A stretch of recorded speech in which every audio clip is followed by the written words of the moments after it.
Hey guys, this video is meant to replace kind of the lecture for March 31st. So, well, it's really a sequence of videos, I guess. So in this one, I just want to talk about Zorn's lemma.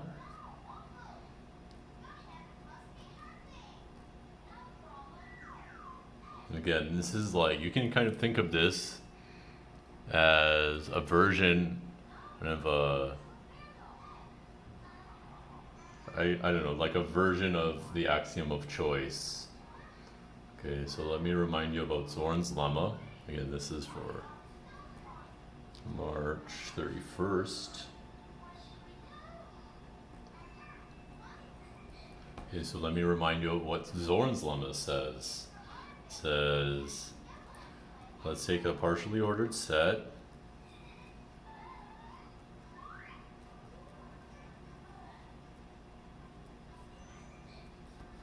Okay, suppose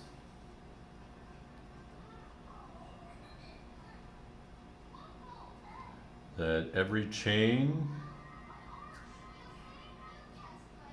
in S has an upper bound. Okay, and I think we need S to be non-empty.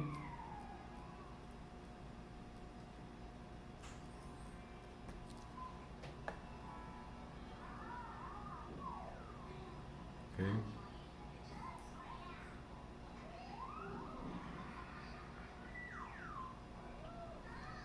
Right. Then, oh yeah, let me underline a few things. Okay, and then S has a maximal element.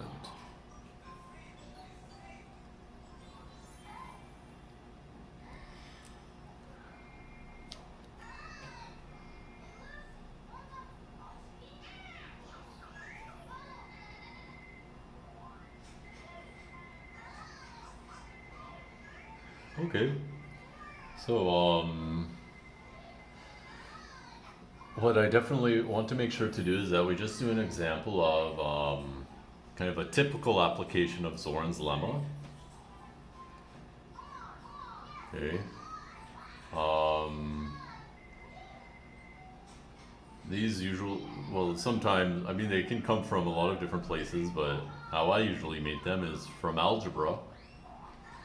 So I will just spend a little bit of time with that. Oh yeah, first let me just remind you of all these terms. Okay.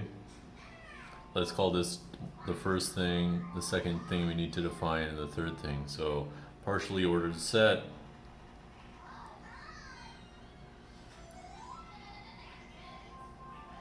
What does that mean? It means, you have A less than or equal to A for all A. If A is less than or equal to B and B less than or equal to C, then A less than or equal to C for all AB. Okay. I guess I should say for all A, B, and C, if this, then this. And finally, if A is less than or equal to B and B is less than or equal to A, then B equals A. So we have, it's reflexive, transitive, and antisymmetric, and that's what a partially ordered set is. You assume it's non-empty. What is a chain in S, right? So 2. Suppose, so it's a subset of S, C, contained in S is a subset such that basically when you order it by the ordering on S, C becomes totally ordered, which means for all A, B, and C, either A is less than or equal to B, or B is less than or equal to A.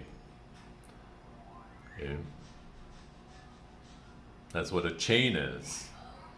Okay. And we have to show that any subset which is, well, this would be called a linearly ordered set, any linearly ordered subset of S has an upper bound. Oh yeah, I guess I didn't tell you that what that is. That's it. That is in the name, but I'll still go through it. So let me talk about maximal element. Okay, so there exists A and S is maximal if A less than or equal to B implies A equals B. So there's nothing strictly greater than A. That's what maximal means. And finally, an upper bound for S, or an upper bound for the chain. X and S is an upper bound for C if A is less than or equal to X for all A and C. Oops, sorry about that. Okay, so here's how we apply Zorn's lemma. We set up our partially ordered set to be, and it's something that we want to prove something about. Then we consider a chain in our partially ordered set. We prove that the chain has an upper bound somehow. Okay. Once we do that, then we apply. We prove that S is non-empty. And once we do that, we apply Zorn's lemma. Zorn's lemma tells us that we have a maximal element. And we use that maximal element to conclude something interesting about the stuff we're considering. So in my example, the partially ordered set is going to be kind of linearly independent subsets of a vector space. Okay, so I need to decide how is that going to be a partially ordered set. And then maximal elements, well, that's going to be maximal linearly independent sets.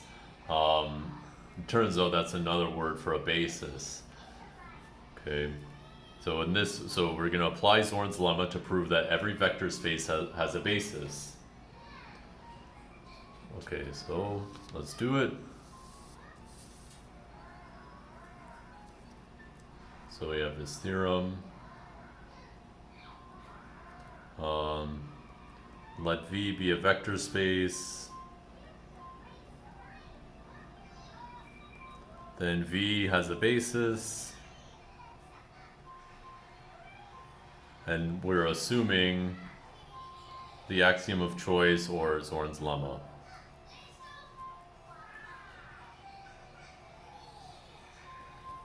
Okay.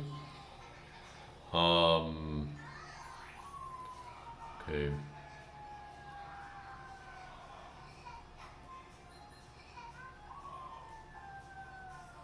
Proof. Right. So first we need to construct our partially ordered set. So let S be the set of all subsets A and V such that A is linearly independent. And if you don't know or don't care what linearly independent is, it's okay.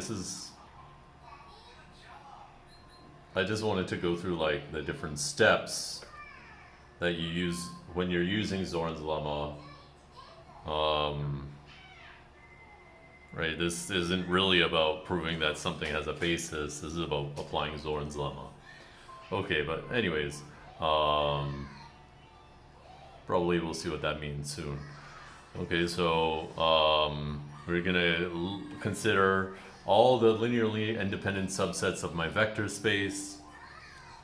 My goal is to find the maximal one, or not the maximal one, but just any maximal one would be fine. Okay, so we take this as our set S, and we have to define a partial order on it.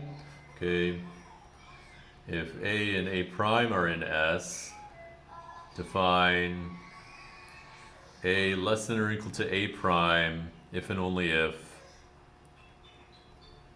well, A is a subset of A prime. Okay. So our partial order is defined just like if less than or equal to if one is contained in the other. Okay. So that will have implications onto like what is a maximal linearly independent subset. Okay.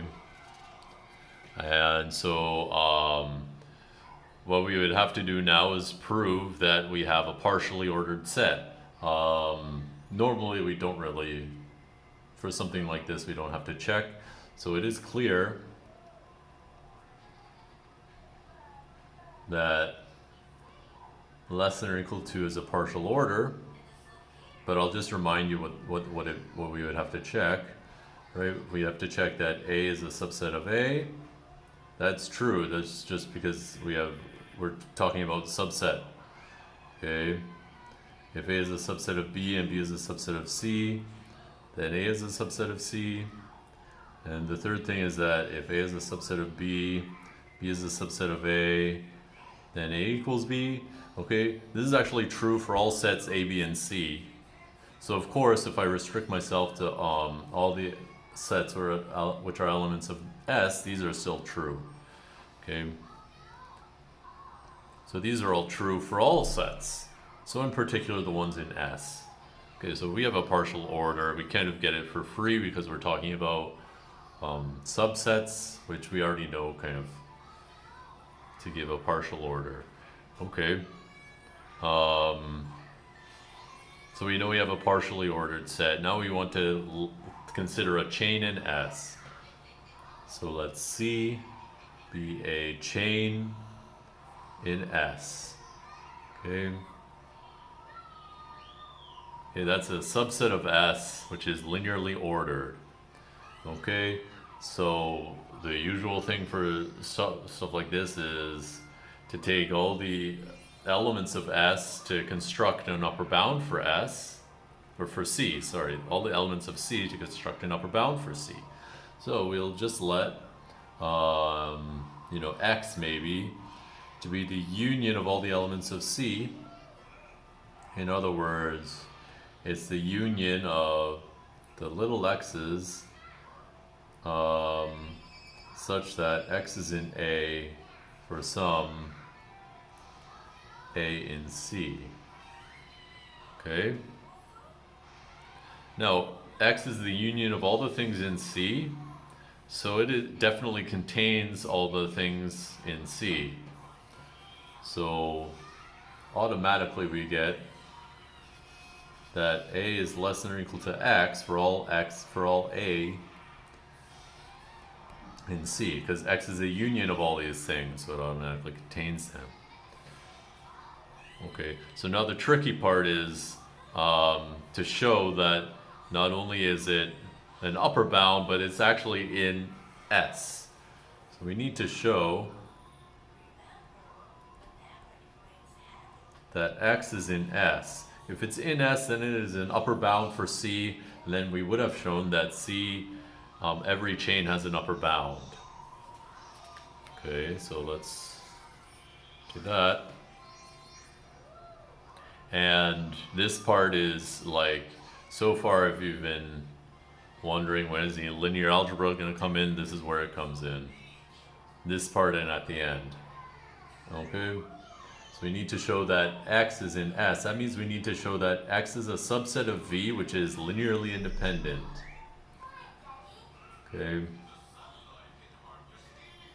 since C is a subset of S, and all the elements of C are subsets of V.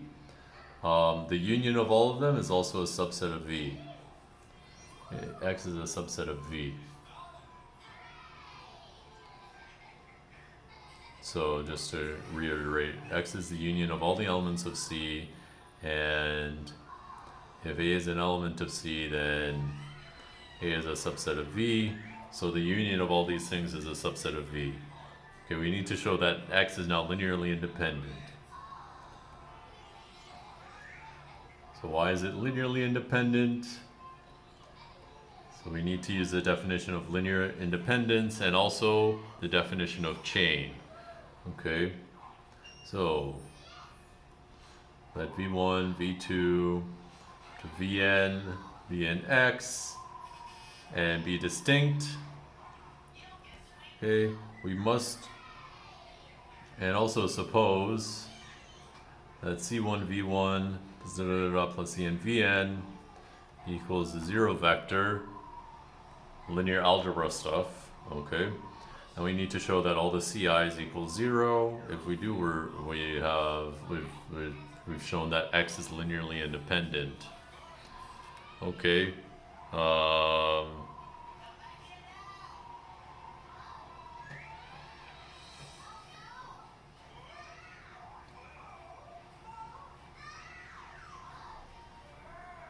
Okay. Now, as elements of X, each V is in an element of C.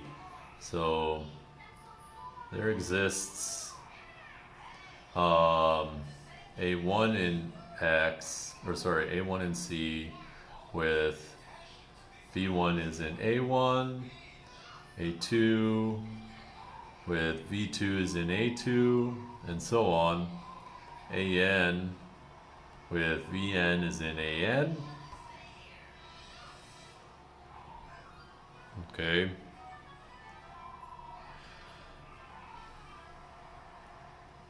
Okay, and now if I, this is where the being a chain comes in. So I have two elements of C. One has to be contained in one of the other ones. So if I compare these two, A1 is either less than or equal to A2, or A2 is less than or equal to A1. And it doesn't matter which, so we can just assume that A1 is a subset of A2.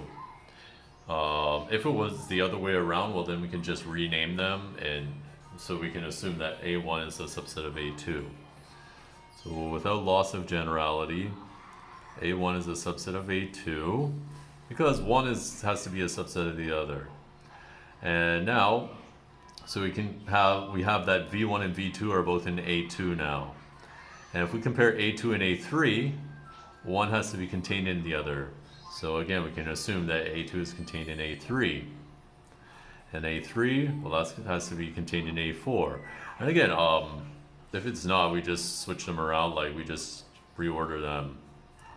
You just keep on doing that until everything is contained in AN. Okay. And so V1, V2 to Vn are all in AN. And AN is an element of C. And here's where we need that C as a chain to conclude this. And if you're keeping track, yes, I did kind of cheat here by, these dots, that's really induction I needed to do, right? So I hope you forgive me. Anyways, in the end, we have that all these vectors, the V's are in AN. AN is a linearly independent set. And we have this equation. So since AN is linearly independent, all these C1 up to Cn are 0.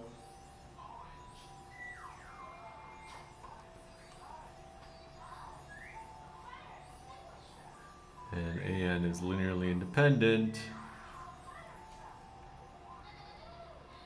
We have C1 equals C2 equals Cn equals 0. That proves that X is linearly independent. So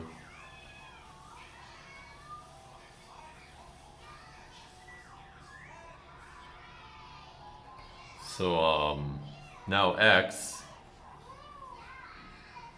is in an element of S, so it is an upper bound for C. So we've shown that every chain in S has an upper bound in S. Every chain has an upper bound.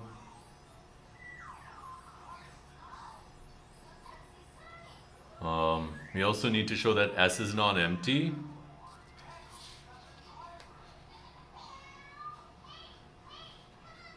Okay.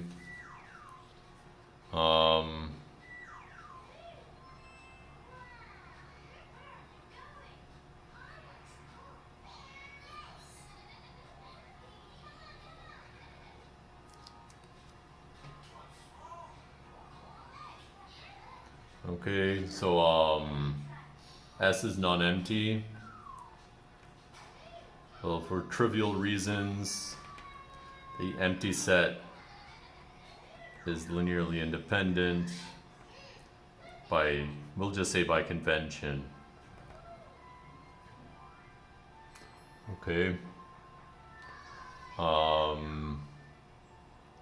So now by Zorn's lemma,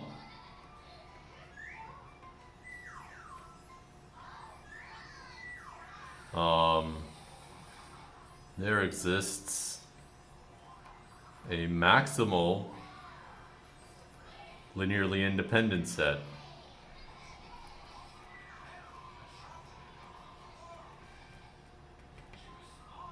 Let's call it M, and then we would claim that M is a basis for V.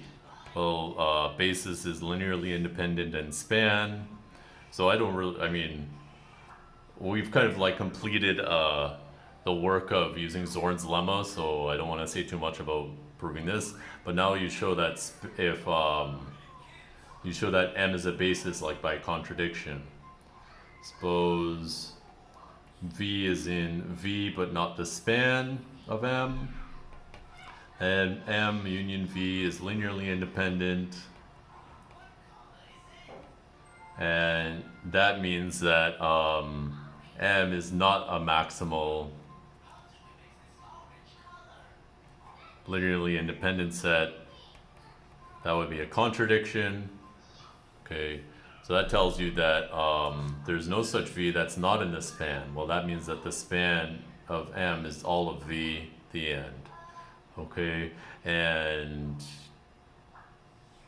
sorry that I rushed that last part. It's not really anything to do with Zorn's lemma once you get to that point. Okay, so yeah, this is like the kind of typical application of Zorn's lemma. You have something that you're interested in this case, linearly independent sets, and Zorn's lemma lets you find a maximal one. In this case, a maximal linearly independent set is a basis for the vector space.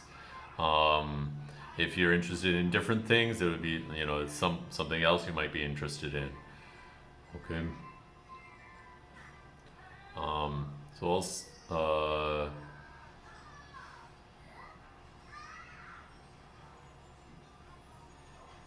you know, this kind of like tells you a way that you can use Zorn's, like prove the equivalence of Zorn's lemma and the well ordering principle, because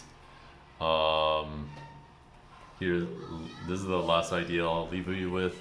You know, to show Zorn's lemma implies a well ordering principle, what might you do?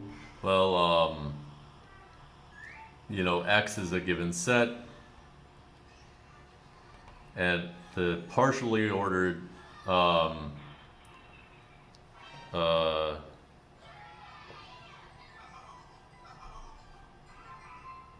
the set S is going to be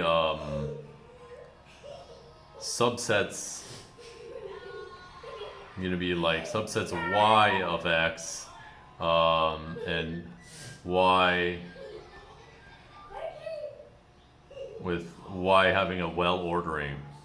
Y is well ordered. That might be an idea, right? So you look at all the subsets of X which are well ordered, and then if you have Y and Y prime in S with their well orderings, you say Y is less than or equal to Y prime if Y is contained in Y prime, and not only that, but the well ordering on Y prime, when you restrict it to Y, is the same as the well ordering on Y. Okay.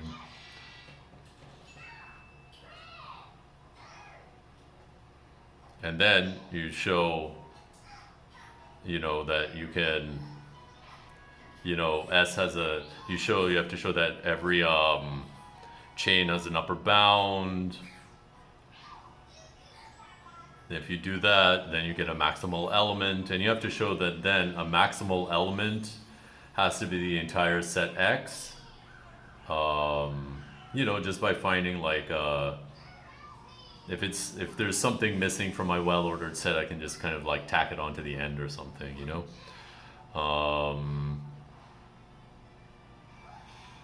So I mean, I just wanted to give you an idea for that, so you can, and yeah, so that might be one way to show that if you assume Zorn's lemma, you can prove the well-ordering principle. So I'm going to stop the video there. The next video for these two March 31st videos, the next video is going to be to introduce topology. That's kind of like the final topic in this course. Just a brief dip into point set topology. Okay, thank you for watching.